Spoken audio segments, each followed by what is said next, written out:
Okay, so dito ngayon tayo sa section D. Hatiin natin to sa dalawang part. Part 1 at Part 2. So sa section D, may sinasabi ditong inductive reasoning. So it is a method of reasoning by supplying some evidence but not full assurance of the truth of the conclusion. So, sabi sa ating module na yung inductive reasoning ay diniscuss na daw noong grade 7. Okay, so hindi na di-discuss dito sa section na to ang inductive reasoning.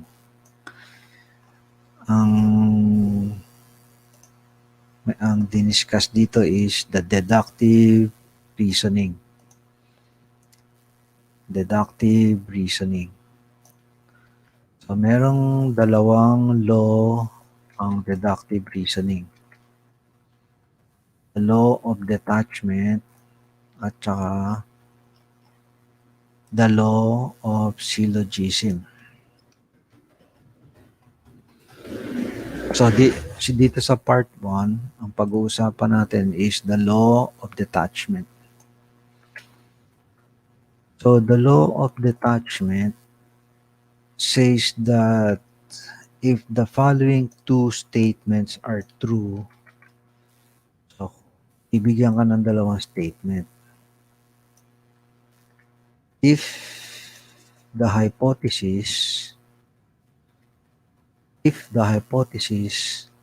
then Q, and then magbibigay siya ng isang hypothesis statement. Kung parehong true daw yan, kung parehong true, then pwede tayo mag-derive ng third true statement or yung conclusion.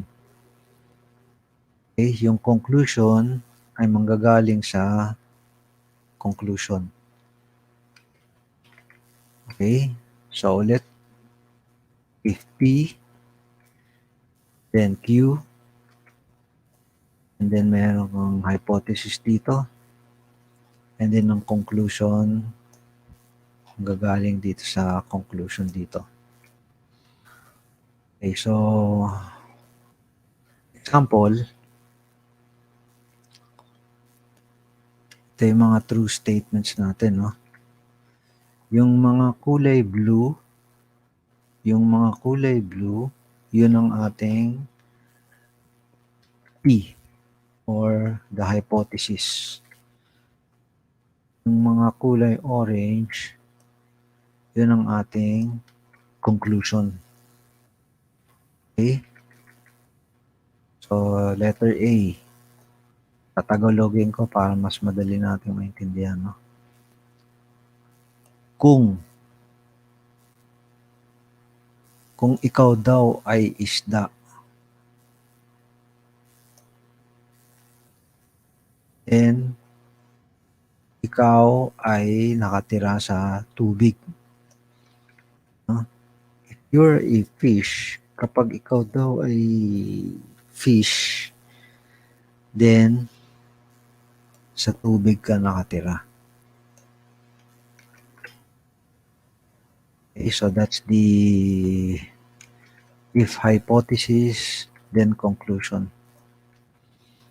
Then magbibigay tayo ng isang statement na manggagaling sa hypothesis, which is a fish. Kailangan nandun yung salitang fish. So, tilapia is a fish. Okay? So, since ang fish ay nakatira sa tubig, therefore, ang ating conclusion is the tilapia lives in the water. Ang tilapia is a fish.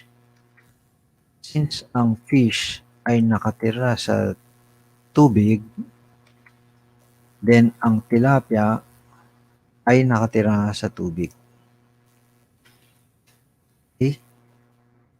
So, example A and example B. Hindi na natin di-discuss to dahil magtatagalan tayo dito, no? Pareho lang to dun sa learning task. So kung sasagutan natin yung learning task, pareho lang to dun sa mga example. So lalampasan muna natin tong law of syllogism. Sa part 2 natin to di-discuss. So ngayon, diretso muna tayo sa learning task 2. Okay, sa section E. The learning task 2. Learning task 2.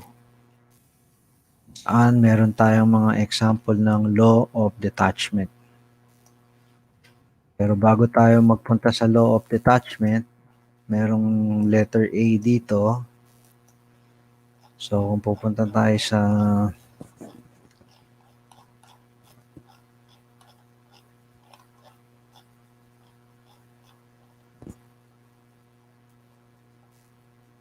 learning task 2, so may pinapagawa sa atin.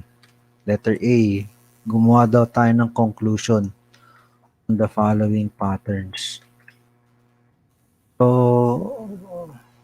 of course, lahat ng mga sagot nito ay nasa answer key, no? So, discuss lang natin ng mabilis. So, number 1, kung titignan natin, meron tayong ina-add na dalawang number. 1 plus 1, 1 plus 3, 3 plus 5, 5 plus 7, 15 plus 17, 21 plus 9, at meron tayong mga sum 2, 4, 8, 12, 32, and 50. So, una sa lahat, makikita natin na yung mga total ay even numbers. Ang even numbers ay yung mga number na pwede nating i-divide sa 2. No? Pagkatapos, yung mga addend or yung mga ina-add natin ay mga odd number. Ano-ano ba example ng odd numbers? 1, 3, 5, 7, 9. Yan ang mga example ng odd numbers.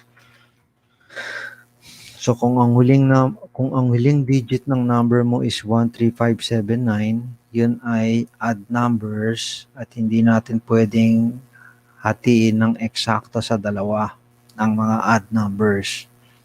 No? So makapansin natin lahat ng addend is odd numbers. Odd. Ang spelling ng odd is ODD. Odd numbers. Okay? So, yun. So, yung mga addends natin ay odd numbers. 1, 1, 1, 3. Puro odd numbers. Hindi pwedeng i-divide dyan. 3, 3, 3 at saka 5. Hindi pwedeng i-divide eksakto ng 2, 5 and 7. Ganun din. 15 and 17, 21 and 29. Lahat sila ay odd numbers. So, ang conclusion natin is the sum of two odd integers is an even integer. So, in Tagalog, ang total ng dalawang odd integer ay isang even integer. Okay? So, pag nag-total daw tayo ng dalawang odd integer, ang total is even. Okay? Puro even ang mga total niyan. Kasi nag-total tayo ng dalawang puro odd numbers. Okay? Puro odd numbers. Okay? And then number 2.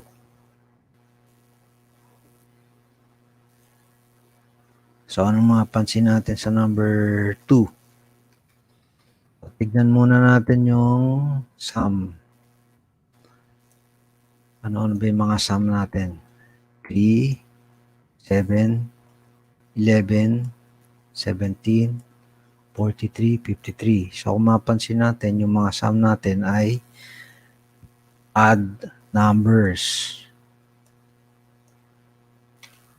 Odd numbers. Yan, odd number. Odd numbers. Or mga numbers na hindi kayang hatiin sa dalawa. Okay? Tignan naman natin ang mga addends. So dito meron tayong isang odd number at isang even number. So, isang odd number at yung isa naman ay even number, no? Isang odd number at isang even number. Okay? Dito, isang even number, pwedeng i-divide sa 2 at isang odd number, hindi pwedeng i-divide sa 2. Isang odd number at isang even number. Odd number, even number. Odd number, even number. Odd number, hindi pwedeng divide sa 2. Even number, pwedeng i-divide sa 2. So, yung mga addend natin, isang odd number at isang even number. So, therefore, ang ating conclusion is ang total ng isang odd at isang even integer ay odd integer. Yun. Kaya ang total nila ay puro odd integer. Okay? Kasi ang addend ay isang odd at isa ay even. Even, odd. Odd, even. Odd, even. Odd, even. Odd, even. Okay? Ang total nila is odd, odd, odd, odd, odd, odd. Odd, ganito yung odd. Odd. Yan. Hindi odd. Okay? Odd. Ang ibig sabihin ng odd, yung mga number na hindi pwedeng i-divide sa 2.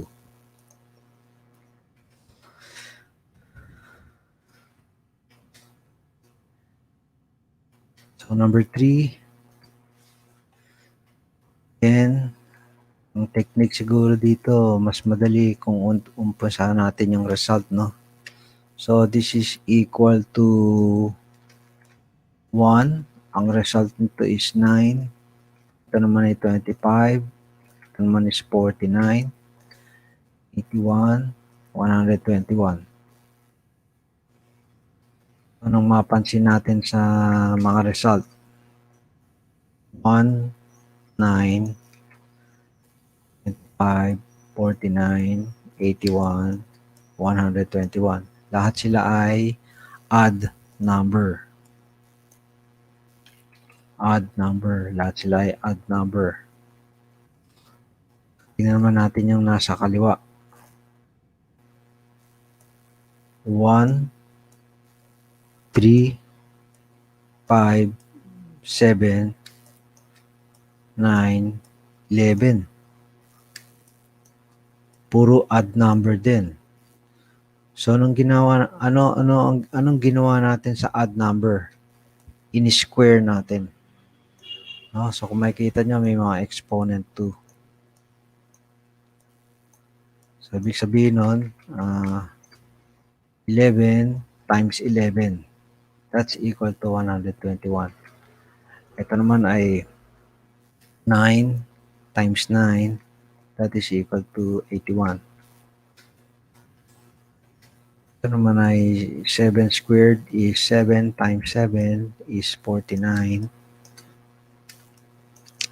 5 squared is 5 times 5, 25.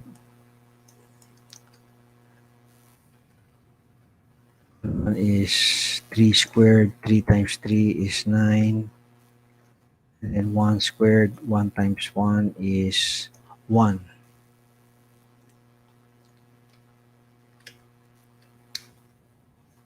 Okay, so ang conclusion natin doon, ang square ng isang odd integer ay isa ring odd integer, no? So pag in-square mo yung mga odd integer, yung sagot ay odd integer din, no? Lahat sila.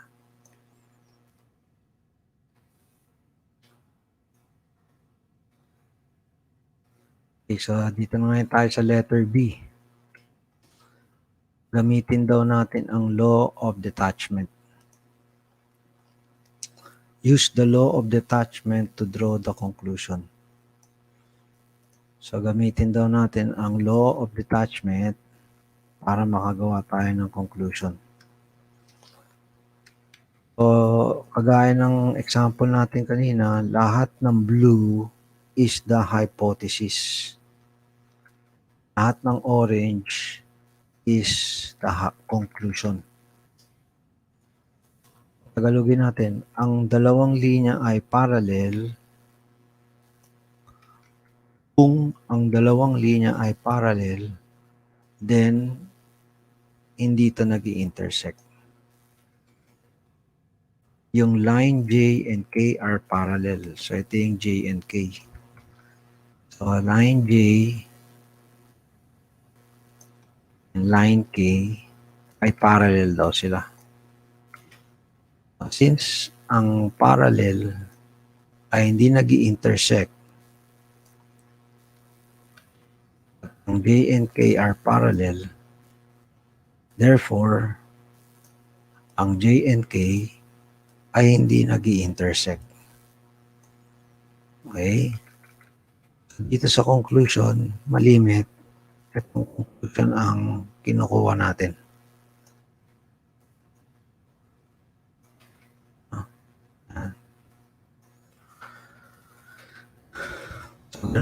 Ulit-ulit lang, no? At alam ko, may mga sagot sa may mga sagot sa module. So, daan na natin na mabilis to, no? Kasi madali naman eh. We will speak in Tagalog para mas madaling maintindihan. So, number 2 is, kung merong kidlat, then hindi safe maglaro sa labas. Si Peter ay nakakita ng kidlat. So, ang conclusion natin ay, therefore, hindi safe maglaro sa labas. Okay? Kasi nakakita si Peter ng lightning. 3 is, kung ang iyong average ay 95 to 100, then ikaw ay magiging makakasama sa honor roll. And then the second statement, ang iyong average ay 95.25. Conclusion, therefore, ikaw ay magiging honor roll. Kaya ang grade mo ay 95.25. Okay, so since ang grade simula 95 hanggang 100 ay magiging honor roll, yung grade na 95.25 ay pasok pa pagiging honor roll. Okay. Number 4, kung ang isang hugis ay triangle, then ang total na mga angle nito is 180 degrees. Okay? So PQR is a triangle. Yung PQR, yun yung pangalan ng triangle. Yun, PQR. Yung pangalan ng mga vertex or yung mga kanto ng triangle. So, yan. So, kung meron kang triangle, yung angle nito, plus yung sukat ng angle na to, plus yung sukat ng angle nito, pag tinotal mo is 180 degrees. So, PQR ay isang triangle. PQR, kita naman natin isang triangle. So, since ang triangle, ang sum ng triangle ay, ang sum ng lahat ng angle ng triangle is 180.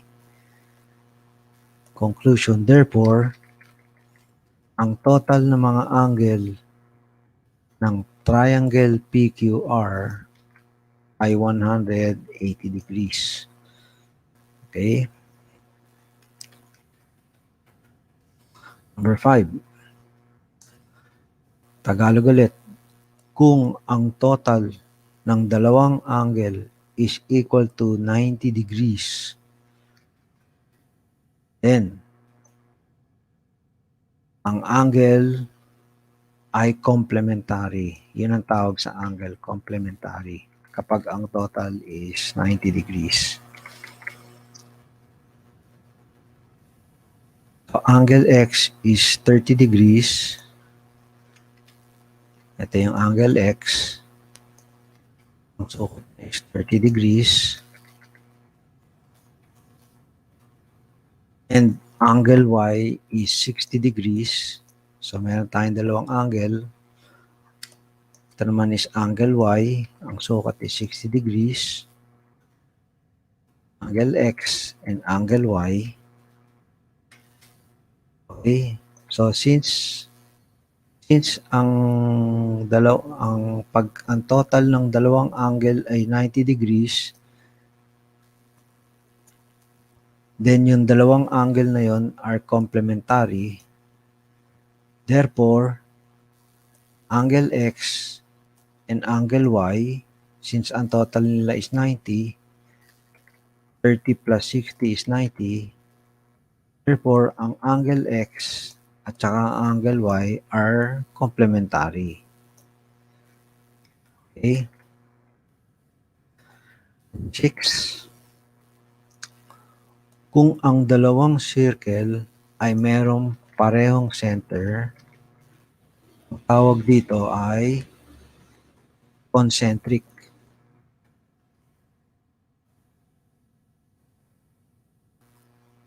So, meron tayong example dito, no? Ito yung isang circle, malaki, at meron din tayong pangalawang circle, mas maliit ng konti. Yung center ng circle na to, at saka yung center ng circle na to ay pareho, which is point A. So, yung center ng dalawang circle is point A. Since ang center ng dalawang circle, since kapag ang dalawang circle ay may parehong center, then yung dalawang circle na yon ay concentric. Therefore, ang ibig sabihin, yung two circle, yung dalawang circle ay concentric. Okay, concentric ang tawag sa kanila kasi pareho ang kanilang center. Number 7, kung ang isang hugis ay may 4 na side, then ito ay isang quadrilateral. Ang square ay may 4 na sides. So, since ang mga hugis na may 4 na side ay quadrilateral, Sa makatuwid, ang square ay quadrilateral. So, meron itong apat na side. Number 8, kung ang dalawang odd integer, kung meron kang dalawang number at ito ay odd, then ang total nito ay isang even number. Kung meron kang dalawang number at ito ay odd, example 17 and 35, yan, dalawang number na odd number, hindi kayang hatiin ng eksakto sa dalawa, hindi cannot be divided by 2. Pag tinotal mo daw to, ang sagot ay isang even number. Total nga natin to, 7 plus 5 is 12, carry 1, 3, 4, 5, 52. 52 divided by 2 is 26. Pwedeng i-divide ng 2. So, ang number x and y ay parehong odd integers. Since ang dalawang integers na odd, ang total nila is even number, then ang total ng x and y, dahil sila ay parehong odd integers, ay isang even number. Okay. Number 9, kapag ang score sa math is 50 and above, and pasado ka sa exam. Si Rick ay nakakuha ng 68 sa exam. Since ang score sa math, kapag naka-50 ka and above, naka-50 ka or mas mataas sa 50, then ikaw ay papasa sa exam. So, since si Rick ay nakakuha ng 68, therefore, si Rick ay papasa sa exam. And the last one is number 10. Kung ang mga point ay nasa ibabaw ng isang line, then ang tawag dito ay collinear. Meron tayong example dito, no? So, meron tayong linya dito. Ang pangalan ng linya nito is M, points X, Y, Z are in line M. Ito yung line M, kulay yellow. And then yung point X, point Y, at saka point Z ay nasa ibabaw ng line M. Inline. Ibig sabihin ng inline, yung tatlong points na yon, kapag nag-drawing tayo ng linya, ay konektado silang tatlo. Inline sila. So, in Tagalog, kung ang X, Y, and Z ay nasa isang linya, at ang mga point na nasa isang linya ay collinear, ibig sabihin, ang point XYZ na nasa isang linya ay collinear. No? Kasi lahat ng points na nasa line, they are collinear. Okay, so number 10, at dun mo nagtatapos ang part 1 ng ating section D, the Law of Detachment. So, madali lang, ano? Bago tayo umalis, no? So, again, meron tayong isang P, hypothesis, and Q, the conclusion. Then, kukunin natin yung P.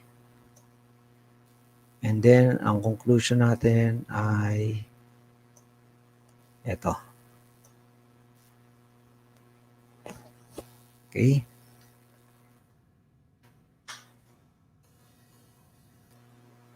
So, that's the end of part 1 ng section D.